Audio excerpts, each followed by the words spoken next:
Hey, it's Dave with Austin's Kamado Joe Masterclass. I make a lot of pizza, and I'm here to tell you that you don't need a DoJoe to make restaurant quality pizza on your Kamado Joe. Today I'm showing you my two-stone elevated setup that gives you perfect crust every single time, a crispy bottom and no burning. We're starting with a 24-hour dough that develops incredible flavor, and I'll walk you through the exact Kamado Joe setup that positions your pizza in the sweet spot of the dome where the heat is highest but controlled. Let's make some pizza. This dough starts the day before you want to make pizza. The long fermentation period in this overnight pizza dough results in a wonderful crust that can stand up to your best toppings. This pizza dough recipe is from the 24 to 48 hour pizza dough recipe in the book, The Elements of Pizza, Unlocking the Secrets to World-Class Pies at Home by Ken Forkish.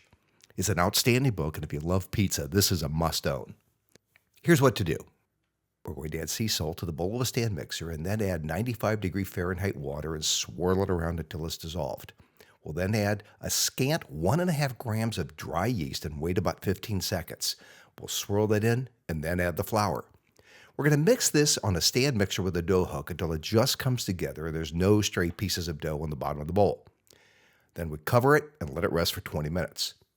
Next, we'll knead the dough with the dough hook on the mixer's slowest setting for 3 minutes.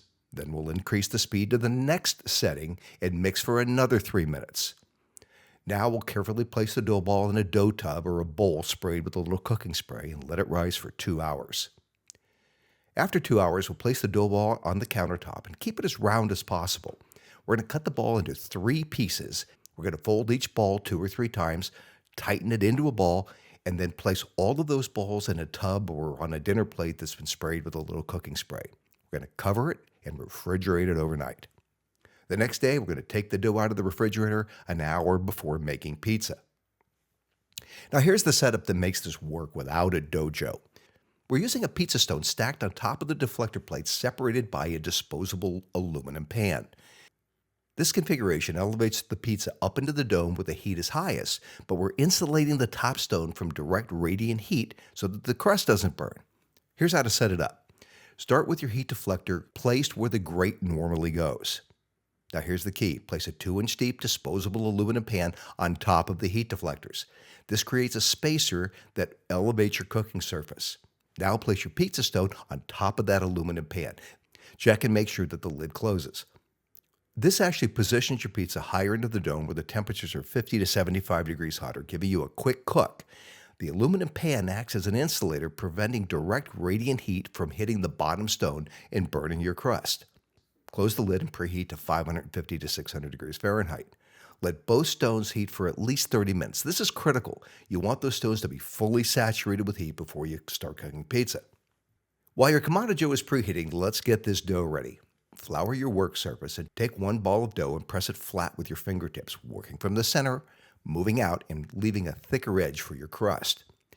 Now pick it up and use gravity. Let the dough hang and rotate it, stretching that crust gently. Don't use a rolling pin because that squeezes out all the air bubbles. This is the way to do it. Just keep stretching until it's about 12 inches in diameter, thin in the center. Dust your pizza peel with some coarse ground semolina flour or cornmeal so that the pizza slides off easily. Put the dough on and shake it and make sure it moves freely. I prefer to use the coarse semolina flour over the cornmeal because I don't think it burns as easily. Now for the toppings, keep it simple. The first thing to do is to brush a thin coat of olive oil over the crust, particularly around the edge. Then a thin layer of pizza sauce. Less is more. Now add some mozzarella and some Asiago cheese. You can now add a little pepperoni or sausage if you like. Don't overload your pizza. Too many toppings create a soggy crust that's not going to cook properly. Your Kamado Joe should now be holding steady at 550 to 600 degrees. Open the lid, slide your pizza onto that top stone, and close the lid immediately to maintain temperature. Set a timer for 2.5 minutes. At the 2.5 minute mark, open the lid and rotate your pizza 180 degrees. Total cook time is going to be about 6 to 8 minutes. You're looking for cheese that's bubbling and starting to brown and a crust that's golden brown all around the edges. Use your peel to slide the pizza off of the stone and onto a cutting board. Look at that. Crispy on the bottom, chewy in the middle, and a beautiful crust. The two-stone elevated setup gives you all the benefits of the DoJoe without spending the extra money. This is restaurant quality pizza at home on your Kamado Joe. If you want the full 24-hour dough recipe with exact measurements, I've linked it in the description below. Look at all the combinations that were made on the Kamado Joe. This is a great way to make pizza. Hey, if you liked the video, let me know, and please subscribe for more Kamado Joe tips and tricks.